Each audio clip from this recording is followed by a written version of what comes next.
आपका नाम? अच्छा, मैं विश्वजीत दैमारी हूँ। मैं राज्यसभा के एमपी हूँ असम से। तो यहाँ उन लोगों ने मुझे खबर किया था कि यहाँ पर वो लोग अपने जो त्रिपुरा लैंड है उसके डिमांड पे यहाँ पर धरना दे रहे हैं। तो इसके कारण खबर लेने के लिए आ गया ताकि मैं संसद में इसका मुद्दा उठा सकूँ। ये लोग काफ़ी टाइम से इस मामले को लेके अपनी धरना प्रदर्शन करते आ रहे हैं और आप एक राज्यसभा के मेंबर भी हैं।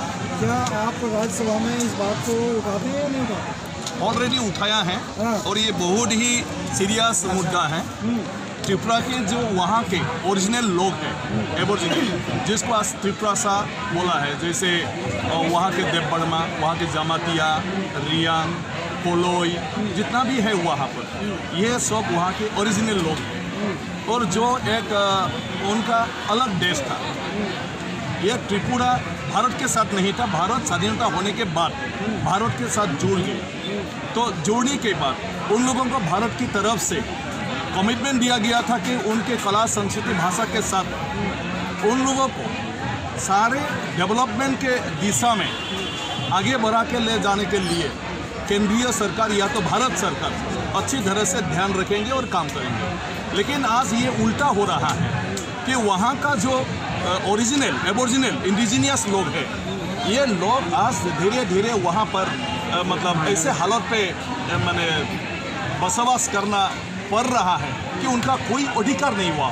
वहाँ पर छीना गया है। जिस तरह आज जम्मू कश्मीर के लेके जिक्र करना है, जम्मू कश्मीर की तरह त्रिपुरा की हालत आज ये है। इसलिए केंद्रीय सरकार की तरफ से जम्मू कश्मीर में जिस तरह से कदम उठाया, इसी तरह का कदम वहाँ के इंडिजिनियस लोगों का एक जस्टिस देने के लिए केंद्रीय सरकार का उठाना जरूरी है। राज्य सरकार कभी भी इंडिजिनियस के लिए कुछ भी नहीं करेंगे।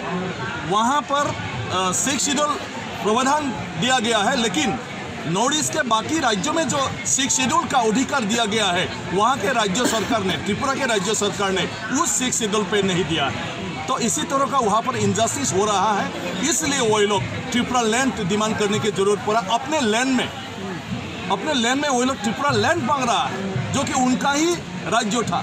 तो ये बहुत ही अन्याय है और मैं चाहता हूँ इसका एक विचार होना चाहिए और उनको जस्टिस मिलना चाहिए।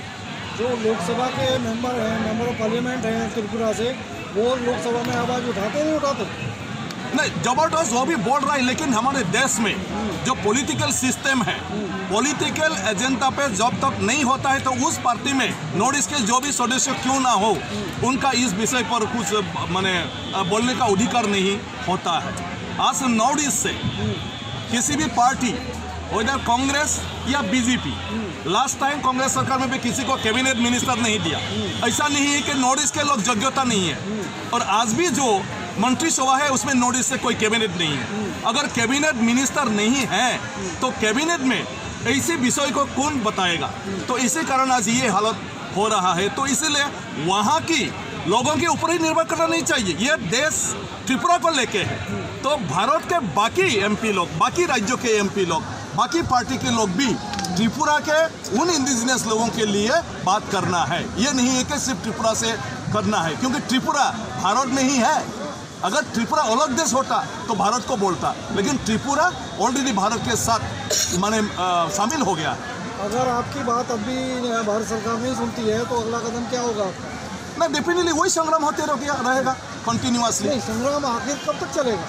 यह चल के आ रहा, क्योंकि चलते चलते इन्हें बहुत समय हो चुका है, उसका कुछ रिजल्ट भी आना चाहिए। नहीं, ऑलरेडी सवारेंटी का भी डिमांड था वहाँ पर, लेकिन अभी कुछ लोग यहाँ आके सवारेंटी नहीं है, भारत में ही रहेंगे, लेकिन भारत में ही सुरक्षित बनकर रहेंगे, तो उनको वेलकम करना चाहिए। बाकी एनएलटी है वहाँ पर उग्रवादी जो कि सवारेन मांगता है कि त्रिपुरा को वापस अलग शर्त दो। तो अगर बाकी इंडियन लोग अगर इसको सपोर्ट करता है तो उसको करने दो। लेकिन ये आईपीएफ की जो लोग हैं वो लोग बोल रहा है कि हम भारत के संविधान को ही मानते हैं और भारत में ही हम लोग अपना निरापत्ता और उन्नयन चाहता है।